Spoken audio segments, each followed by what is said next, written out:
Financial alarming వచ్చేసిందా? Ukraine Russia యుద్ధంతో మనకి ఏం నష్టం? పెట్రోల్ ఉత్పత్తి తీవ్ర అంతరాయం కలుగుతుందా? అందుకనే మొన్న హైదరాబాద్ వచ్చినప్పుడు మోడీ ధరల గురించి హింట్ ఇచ్చారా? యుద్ధం ఇంకా ముగియలేదు. హార్మోజ్ జలసంధి ఇంకా పూర్తిగా తెరుచుకోలేదు.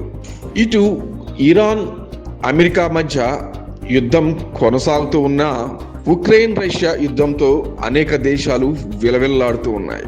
నిన్నగాక మొన్న పెట్రోల్ రేటు ₹3 పెంచారు. మరో 2-3 వారాల్లో మరో ₹10 బాదుడికి సిద్ధంగా ఉంది. ఒక్క భారతదేశమే మాత్రమే కాదు, యుద్ధం మొదలయ్యాక ప్రపంచం అంతా కూడా ఆర్థిక వ్యవస్థ కొట్టుమిట్టాడుతూ ఉంది. దీని తీవ్రత సెప్టెంబర్ నెల నుంచి మరీ తీవ్రంగా ఉండబోతుందని విశ్లేషకులు అంచనా వేస్తూ ఉన్నారు. ఇప్పుడు గ్లోబలైజేషన్ తో ప్రపంచం మొత్తం కూడా గుప్పెట్లోకి మారిపోయింది. ఎక్కడ ఏ చిన్న సంఘటన జరిగినా క్షణాల్లో అందరికీ తెలిసిపోతుంది. అమెరికా నుంచి ఆస్ట్రేలియా దాకా, ఇండియా నుంచి ఇటలీ దాకా, ఒక చోట ఏమిటి ఎక్కడి నుంచి ఎక్కడ జరిగినా గానీ ఆ ప్రభావం ప్రపంచం మొత్తం మీద కూడా పడుతుంది. ఉక్రెయిన్ రష్యా యుద్ధంలో అనేక దేశాలు విలవిల్లాడుతున్నాయి. ఆ దేశాల నుంచి ప్రపంచ దేశాలకు సరఫరా కావలసిన ఉత్పత్తులు అన్నీ కూడా ఆగిపోయాయి. ఆ తరువాత అమెరికా, ఇజ్రాయెల్, ఇరాన్ యుద్ధంతో పరిస్థితులు మరింత దారుణంగా మారిపోయిన సంగతి తెలిసిందే. ఇరాన్ పై అమెరికా, ఇజ్రాయెల్ వరుస బాంబు దాడులతో పెట్రోల్ ఉత్పత్తికి తీవ్ర అంతరాయం ఏర్పడింది. దీనికి తోడు హార్మోజ్ జలసంధిని మూసివేయడంతో చమురు సప్లై చైన్ ఊహించిన విధంగా దెబ్బతింది. ఆ ఎఫెక్ట్ ప్రపంచ దేశాలను అతలాకుతలం చేస్తుంది. అదే ప్రపంచ మహామాన్యానికి దారితీసింది. ఈ మహా సంక్షోభం నుంచి ఎవ్వరూ తప్పించుకోలేరు, ఒక్క జాగ్రత్తలు తీసుకోవడం తప్ప. కరోనా సమయంలో ఎన్ని జాగ్రత్తలు తీసుకున్నామో ఇప్పుడు దానికి మించి జాగ్రత్తలు తీసుకోవాల్సిన పరిస్థితి. ఈ మాంద్యం కేంద్ర ప్రభుత్వం సృష్టించింది కాదు. మహా సంక్షోభం నుంచి బయటపడేసే తారక మంత్రం ఏది కూడా కేంద్రం వద్ద లేదు. దీన్ని కంట్రోల్ చేయటం ఎవరి చేతుల్లోనూ లేదు. అయితే పెట్రోల్ ధరలు ఎప్పుడో పెంచాల్సింది, కానీ ఎన్నికల హడావుడి ముగిసాక పెంచుదాం అనుకున్నారో ఏమో తెలియదు, కానీ మొత్తానికి ఆ పెట్రోల్ రేట్లు అయితే పెంచేసేశారు. అయితే దీనికి మోడీ కానీ అలాగే అటు ట్రంప్ సర్కార్ కానీ ఎవరు వచ్చినా కానీ వాళ్ళు చెప్పే విషయం ఏంటంటే ప్రపంచవ్యాప్తంగా ప్రతి దేశంలోనూ కూడా మీరు పొదుపుని పాటించాలి అని ఇప్పుడు చెప్పుకొస్తూ వస్తున్నారు. ఇంత చెబుతున్నా కానీ యుద్ధాన్ని మాత్రం వాళ్ళు ఆపటం లేదు. సరే, ఏది ఏమైనా కానీ అక్కడ ఏం జరిగినా కానీ నష్టపోయేది మాత్రం సామాన్య ప్రజలే. అయితే ఇప్పుడు మనం ఏం చేయాలి? దేశ ప్రజలు ఎవరికి వారు పొదుపు మంత్రాన్ని జపించాలి. అంతేగాని అటు రష్యాని తిట్టో, ట్రంప్ని తిట్టో, లేకపోతే ఇజ్రాయెల్ని తిట్టో, ఇరాన్ని తిట్టో, మోడీని తిట్టో, ముఖ్యమంత్రులను తిట్టో కూర్చుంటే మనకి వచ్చేది ఏమీ లేదు. ప్రస్తుత పరిస్థితులకు అనుగుణంగా నడుచుకోవటమే మన ముందున్న కర్తవ్యం. ప్రజలు అన్నిటికీ సిద్ధమై ఉండాలి. ఎవరి జాగ్రత్తలు వాళ్ళు తీసుకుంటే మంచిదే. దేశ పౌరులుగా ఆ సూచనలు పాటించాలి. ₹3 పెట్రోల్ ధరను పెంచితేనే ఆ మరుసటి రోజే కొన్ని పాల డైరీలు లీటర్కు ₹2 చొప్పున పెంచేశాయి. మరి రేపు ఫ్యూచర్లో పెట్రోల్ ₹10 పైన కనుక పెరిగితే ఇక పరిస్థితి ఏంటి?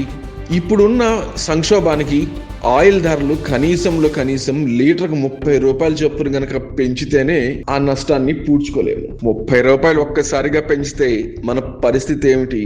అందుకనే మనం పొదుపు పథకాల వైపు వెళ్లాలని చెప్పి రాజకీయ నాయకులు, విశ్లేషకులు చెబుతున్నారు. అంతర్జాతీయ ఒత్తిళ్లు, వరుస యుద్ధాలను ఎవరు అడ్డుకోలేరు. గ్లోబలైజేషన్ తో ఏ చిన్న దేశంలో జరగరాని జరిగినా ప్రత్యక్షంగా గానీ పరోక్షంగా గానీ అది భారత్ తో పాటు అనేక దేశాలపై తీవ్ర ప్రభావాన్ని చూపిస్తుంది. దీన్ని బయటపడటం అంత ఈజీ కాదు.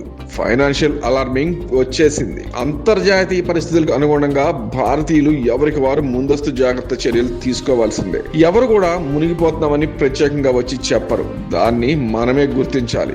ముందుంది మహా సంక్షోభం అని సాక్షాత్తు ప్రధానమంత్రి నరేంద్ర మోడీ సూచనప్రాయంగా హెచ్చరించారు. దేశ ప్రధానిగా మోడీ చెప్పారు. దాన్ని పాటించాల్సిన అవసరం మన మీదే ఉంది. ప్రధానమంత్రి చెప్పినట్లు పొదుపు మంత్రాన్ని చేపిస్తే ఎవరి సహాయం లేకుండా మనకు మనమే ఆర్థిక సంక్షోభం నుంచి బయటపడతాం. దేశం మాకేం చేసిందని కాదు, పౌరులుగా మనమేం చేశామో కూడా గుర్తించాలి కదా. అమెరికా, ఇరాన్ తెచ్చిన సంక్షోభం అంతా ఇంతా కాదు. అమెరికా అహంకారం, ఇజ్రాయెల్ దూకుడు దూకుడు ప్రపంచాన్ని ఆర్థిక మహామాన్యంలోకి నెట్టేశాయి. దీని నుంచి బయటపడలేక ప్రపంచ దేశాలు పడరాని పోట్లు పడుతున్నాయి. పశ్చిమాసియాలో శాంతి ప్రయత్నాలు జరుగుతున్నా ఏవి కూడా కొలిక్కి రావటం లేదు. ఆ యుద్ధం తాలూకు ప్రభావం ఇంకా కొనసాగుతూనే ఉంది. దాదాపు 2 నెలలుగా అంతర్జాతీయంగా చమురు గురించే ప్రపంచ వ్యాప్తంగా చర్చ నడుస్తుంది. వాహనాలకే కాదు, ఆర్థిక వ్యవస్థకు కూడా ఇంధనమే కదా ఆధారం. అందుకనే ఇంత కలవరం. దాదాపు ప్రతి రంగం చమురుపై ఆధారపడటం ఇందుకు ప్రధాన కారణం.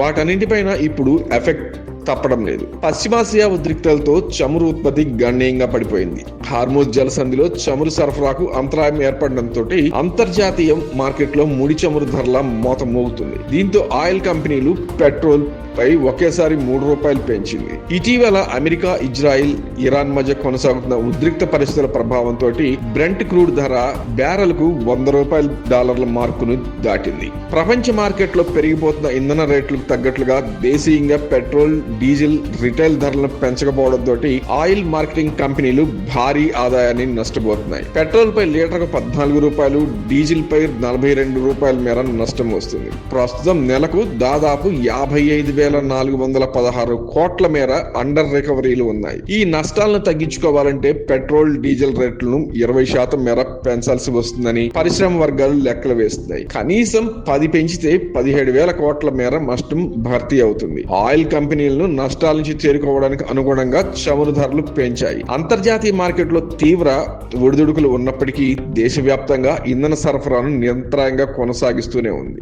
దేశీయంగా గత 2 నెలలుగా ప్రతి నెల కూడా 37 లక్షల టన్నుల పెట్రోల్, 85 లక్షల టన్నుల డీజిల్ వినియోగంలో ఉంటుంది. దీంతో ఓఎంసీ పై భారం పెరిగిపోయింది. ప్రస్తుతం పెట్రోల్, డీజిల్ అమ్మకాలపై ఆయిల్ కంపెనీలకు నెలకు 55,416 కోట్ల రూపాయల నష్టం వస్తుంది.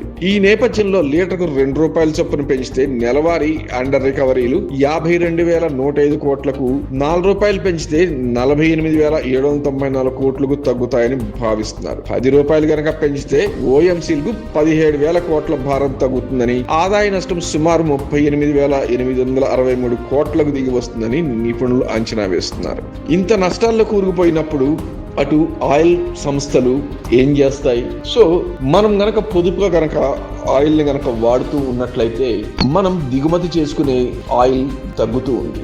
సో అందరూ కూడా మోడీ గారు చెప్పినట్లుగా కూడా ఈ పెట్రోల్ ని, ఆయిల్ ని మనం పొదుపుగా గనక వాడుకుంటే మనని మనం రక్షించుకున్న వాళ్ళం అవుతాం, మన దేశాన్ని రక్షించిన వాళ్ళు అవుతాం. Thanks for watching our channel.